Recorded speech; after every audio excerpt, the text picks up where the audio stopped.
Hello everyone and welcome back. We're going to jump into Game 3, the final game in this quarterfinal match between GanZi and the STC, and it's actually on Sandstorm Mist, which we haven't seen yet today. So I'm going to just briefly go over the map since it's not in the ladder, and there are probably some people out there that don't know it, even though we've done it on lots of Korean Weeklies. Here it is, guys, Sandstorm Mist AE Anniversary Edition. It's just a two-player map. Here are your two spawns. And the natural is pretty easy to defend. It's one of those first maps that had the two force field sized ramp leading down to really make it easy to defend that. But what's really difficult is taking that third. The natural, while it's like, okay, yeah, you're totally defended. You have some surface area to worry about with like drops leading into your main, but you're still pretty easy to defend. Taking that third is so difficult. You have this really wide open area that you move out into. Like as soon as you move down that ramp, there's just a giant wide open area that tanks could be sieged up in. You have to then move up this other ramp, take your third over here, and then there's, of course, two entrances from the side leading in, not to mention your entrance. So pretty hard to defend. Some players instead go ahead and take this this third, but that was a lot more common back when that was a gold base, which ended up getting changed for balance reasons. So what did I just do to my whiteboard? Okay, there we go. Whoops. There's also two islands on this map, which are pretty important because they're not actually blocked by anything. So in TVT, it's a pretty big deal. You gotta really pay attention to those islands because you could just make a command center and float it directly over there, start dropping mules. It could be really effective. But this is a map that, even though I've seen mech on it and players somehow seem to make it work, it's probably one of the worst mech maps in the game in terms of just how wide open it is, all the different attack paths, how disjointed they are. So if there's any map that's like good for infantry, this is definitely one of the best ones for it. That's not to say you can't go mech on this map. It's just a lot harder than it is on a lot of other maps. So let's jump in and get this game started, see if either of these players are going to go for mech, or if they're both going to go infantry, or what's going to happen here. Here it is, guys. Game 3, the final game in this quarterfinal match between GanZi in the 2 o'clock position, representing Complexity as their blue Terran against his opponent in the 8 o'clock position, the STC, our red Terran, representing Old Generations. I am Orb. Casting with me is oGsTheStC. Been casting all night. I hope you guys have been enjoying it. We've been having some fun casting it for sure. Some great games. But if you've been enjoying, please follow us on Twitter. I am at ORBTL, and oGsTheStC is at oGsTheSC. And we'll keep you up to date on any events that we're casting in the future. Yeah, definitely. And it's just good to be back. The Korean Weekly was on too long of a hiatus there. It was pretty long. Definitely missed it, and it's good to be back. And I'm loving these new maps. It's definitely getting me hyped up for DreamHack. Of course, DreamHack is going to be using two of the maps that I guess they're using Cloud Kingdom and Ohana too, but they're going to be using Frigid Pass and Vicious, which is pretty awesome. Are they using Sandstorm, by the way? I can't remember. So it's either 4 or 5 maps. That's pretty sick, man. Pretty good. ESV really representing well. Oh boy, we could have have a build order loss. Yeah, I've been watching this, man. Watching this SCV going up, but it's a 12 racks. It's not an 11 racks. I don't know. We'll see if he's gonna like float that into the base or something. I like that he kept it away, though. Sometimes players actually put like supply depots near the edge of that. He's actually rallied it over. I don't know. Maybe he's going to float it over to that little low ground area. But GanZi went gas first. He's trying to rush out a ridiculously quick factory, so he's actually not going to have a lot of early Marines. But this is not going to be a Marine, like 2 racks something. It's going to be most likely that proxied Marauder play. Do you think the SDC is actually going to like lift and make a tech lab in the base or something? Like what do you think his plans are here? Judging by the rally point, I'd have to say it's going to be a proxy Reaper. Actually, that would make sense, right? Yep. If he goes for a proxy Reaper, and that might, if there's only one Marine out by the time the Reaper gets out, it's going to be close. We'll see here. If if he actually used that SCV with his Reaper, it's the kind of thing. If he knew it was gas first, I'm sure he would, but he doesn't. So. We'll see. This is going to be interesting to see how this plays out. I'm always hesitant to call Proxy Reaper because nobody ever seems to do it. No one does it. I don't think I've ever seen one. But with that rally point... Yeah, no, it's definitely going to be Proxy Reaper for sure. But no, I just remember there was like this game I was watching, or I was casting, and somebody was doing Proxy Marauder. I was like, oh, is he doing Proxy Reaper? And then everybody laughed at me. We're like, LOL, you don't know what Proxy Marauder is? How could you think he's going to build a Reaper? LOL. But that's what STC is doing right now, and it's an excellent choice for this map based on the low ground. Oh, the SCV doesn't get taken out. But yeah, I don't know, man. Is GanZi going to have enough Marines? It looks like he'll have 2 by the time that Reaper pops out. Will he have them in good positioning? Because if he just has them waiting like at that cliff, there's just no chance for STC here. Yeah, exactly. If the Reaper just gets owned, then you just kind of owned yourself. The 2 Marines are together, so We'll see here. He may be able to. I don't know. The Reaper needs to be fighting the Marines. I tried to go for the SCV, but a misclick on the building actually, made it do its little grenade attack, which has such a long cooldown. It slows down your attacking by quite a bit. No, the Reaper almost dies. Gets down to 8 HP. Does escape. But when it's down to 8 HP, all it really can do is threaten attacks and make you play defensively. It can't really go in and actually do anything for you. The second Reaper going to try to go up there, but the Marines... Oh, actually, they're moving out of position. Nice. He's going to bait with that Reaper. I like that move. Next Reaper might come in, but no. GanZi too smart, pulling those Marines back. Oh, wait, no. No, he is not, actually. He's worried about that Reaper coming in on that upper ground, which is exactly where it's going. It does get picked off, but the next one comes in the mineral line here. Going to pick off the SCV, delaying that starboard, delaying those Banshees. That is really, really important because the SCC desperately needs to get out a Viking because he has no anti-air. So delaying that starport every single second matters. Yeah, unfortunately, he did lose both of those Reapers in the process, and this is the kind of build. He's gone double gas behind it, and he's teching right up, so if you can keep those Reapers alive, then you can just often kind of win the game. Well, not win the game, but they're useful. You heal them up, and in small numbers, they absolutely dominate Marines, but as is... the STC may be in a lot of trouble here pretty soon. Some nice micro trying to take out that Hellion, but just not able to get it done. I feel like that's kind of, like, I don't want to ruin it, but I feel like that's kind of GG, man. When you lose 3 Reapers that early and you do basically no damage, and if you don't do damage, that's fine, but if you lose them, then your opponent can move out. As long as you don't lose them, they have to stay home and defend, but if you lose them, like, he doesn't even have a bunker in the upper ground, nor would he have any units to put it in it anyways. Just 2 Hellions against, Hellion and all these Marines, it's just not... It's not looking good for the STC right now. I mean, he does have a Viking coming out.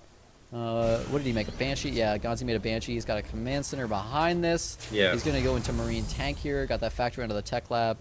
I don't know, maybe the STC will be able to hold here. I mean, certainly GanZi didn't just run up and just kill him right away. And if you can just catch that Banshee, and actually it's going right towards that Viking right now, so this might still be, totally fine for the STC.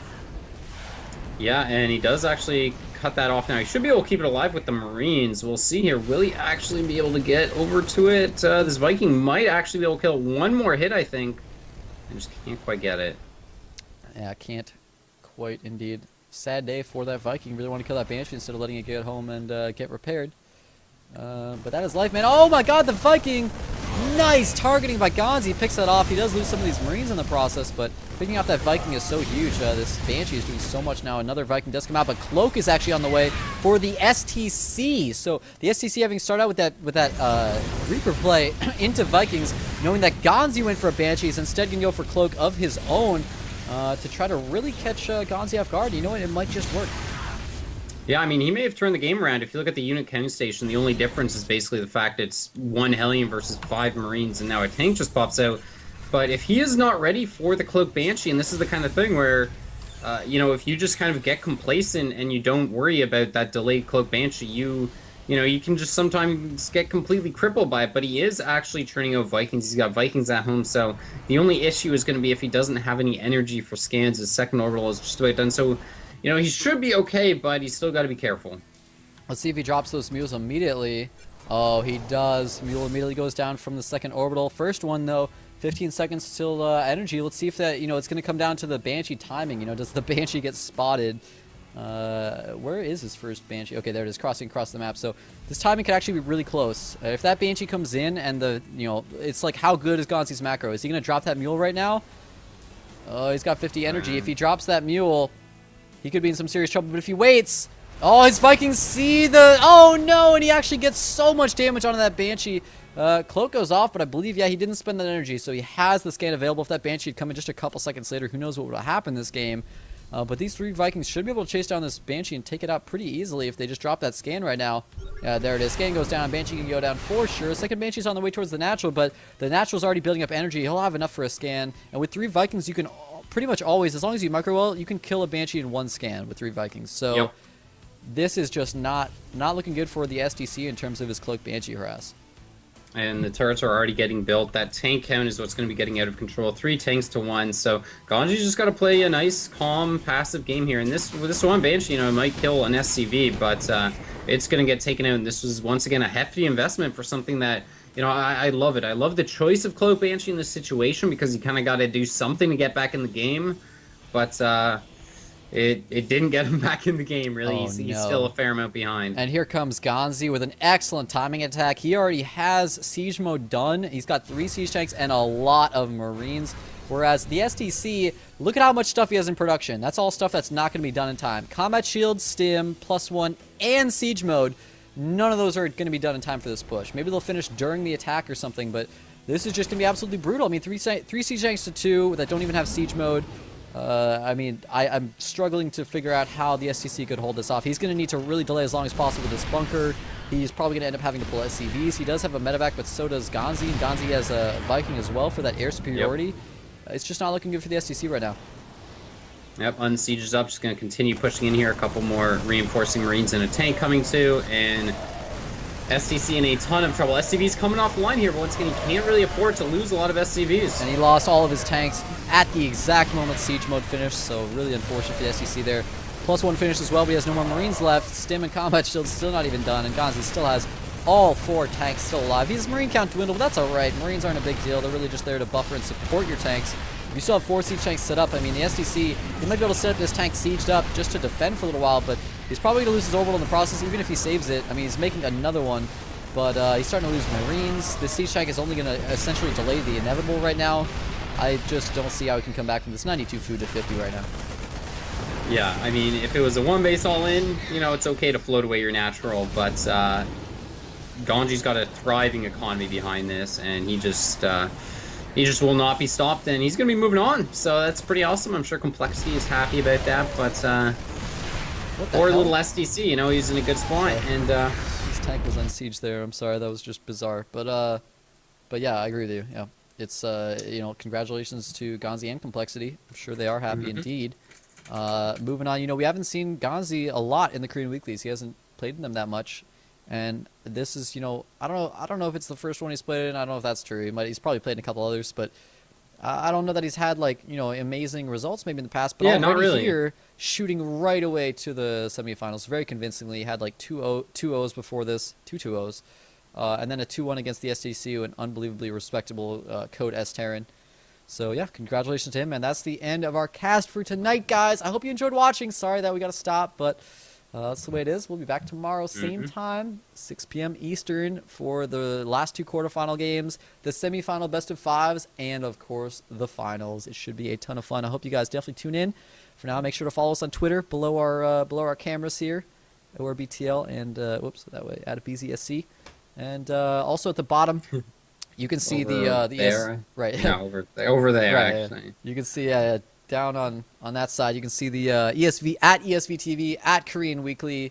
Definitely follow those Twitters. Keep up to date with the tournament and ESVs going on, and check out the YouTube as well. YouTube.com/ESVTVSC. I know it's a little convoluted. Every name ever is taken already on YouTube, so that's what it is. We got some nice videos up on there already. Go ahead and subscribe. You can check out all of those. I'll be doing a lot of, or hopefully I'll be doing a lot of just like kind of independent casting work, just casting some replays on there and stuff. So should be fun. Thanks guys for watching. Any closing words out of BZ? Just once again, guys, if you love the tournament, you want to support it, you want to see additional seasons down the line, just if you buy the HD pass, you know, it's your money, do what you want. But if you love the tournament, as I know so many people do, just feel free to support it. All the money goes right back into the tournament, and $20 for 3 months, the replay access. I mean, you guys aren't idiots. You can read what's on the screen, so feel free to support the tournament. It's really appreciated, and that's about it. Make sure you guys tune in tomorrow and tell your friends. And once again, guys, if you can't afford it, if you're 14 years old, that's fine. Just keep on tuning in. Thank you for tuning in. Indeed. Thanks, guys, so much for watching. We'll see you tomorrow, and that's about it. Peace out.